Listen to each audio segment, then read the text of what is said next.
नमस्कार। भूमि न्यूज पलामू के विशेष कार्यक्रम साझी विरासत और साझी संस्कृति में आप सभी सुधी दर्शकों का स्वागत है। हमारी टीम निकली हुई है रामनवमी के इतिहास की पड़ताल करने के लिए, खासकर पलामू जिला के रामनवमी पर्व के आयोजन का इतिहास। आज हमारे साथ बातचीत करने के लिए उपस्थित हैं मृत्युंजय शर्मा। मृत्युंजय शर्मा अंग्रेजी के व्याख्याता भी रहे हैं और अभी प्रगतिशील आंदोलनों के साथ लगातार जुड़े रहते हैं। आपका स्वागत है हमारे इस चैनल पे।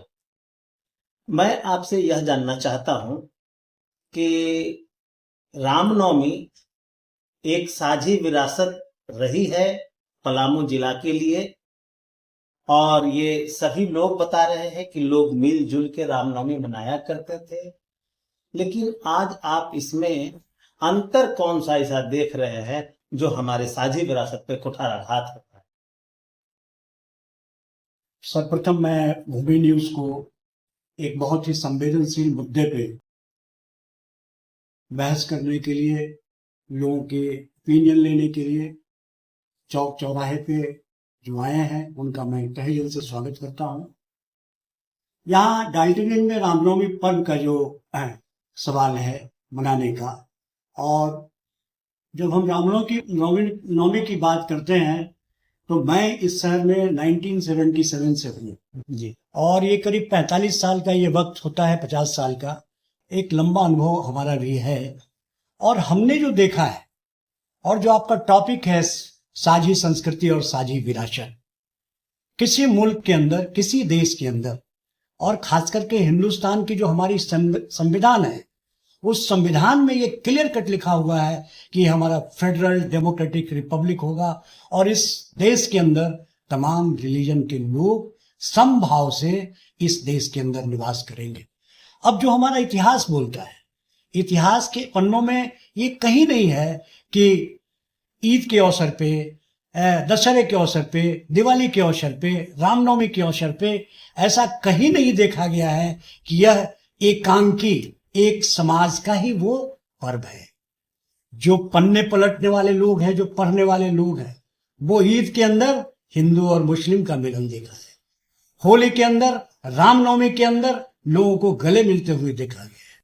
और इस रामनवमी के अंदर भी इस शहर के अंदर एक बहुत मजबूत परंपरा रही है कि उसके जुलूसों के अंदर, मैं जिला स्कूल में घूमता था, आपको आरत रोड के अंदर घूमता था, उस भट्टी मोहल्ला के अंदर वो जो नदी के किनारे वाला इलाका है उस इलाके में घूमता था, और वो जुलूस ये तमाम चौक चौराहे, कन्नीराम चौक होते हुए, सदर अस्पताल चौक होते हुए वो छौमहान पे जाता था। उसके अंदर सैकड़ों की संख्या में मुस्लिम समाज के लोग रहते थे, गटका खेलते थे, गायन वाजन में शरीक रहते थे, उनकी सेवा में वो हाजिर रहते थे। और आज की डेट में अगर इन चीजों का अभाव हुआ है कि हमारा ये पर्व केवल मान लीजिए हमारे बीच में सिमटते चला जा रहा है, तो ये समाज के लिए भी, और हमारी जो साझी संस्कृति और विरासत की परंपरा देश के अंदर रही है, वो कमजोर होगी। इसलिए हम चाहेंगे कि अभी के नौजवान पीढ़ी जो आज का रामनवमी मना रहा है, आज का ईद मना रहा है, उन लोगों के बीच में वैचारिक क्रांति करने की जरूरत है। उनको आपस में मिला करके, जुला करके, बैठा करके अपनी सांस्कृतिक इतिहास और हम जो पढ़ते हैं, लिखते हैं, उनको आपस में शेयर करने का होता है। रामनवमी का बड़ा संदेश ये भी है कि वो सच को उजागर करे, सच को उजागर करे। बजरंगबली का विद्रोह, बजरंगबली को विद्रोही के रूप में अगर आप देखिएगा तो उन्होंने अपहरण करने वाले रावण के खिलाफ युद्ध का ऐलान किया और उस युद्ध में शामिल हुए थे। न उनका कोई जाति धर्म अलग मान करके, लिंग अलग मान करके कि ये तो बांदी सेना है, हम इनके साथ कैसे जाएंगे। उस सेना, वो सेना जो है सो रामचंद्र जी की ताकत बनी थी।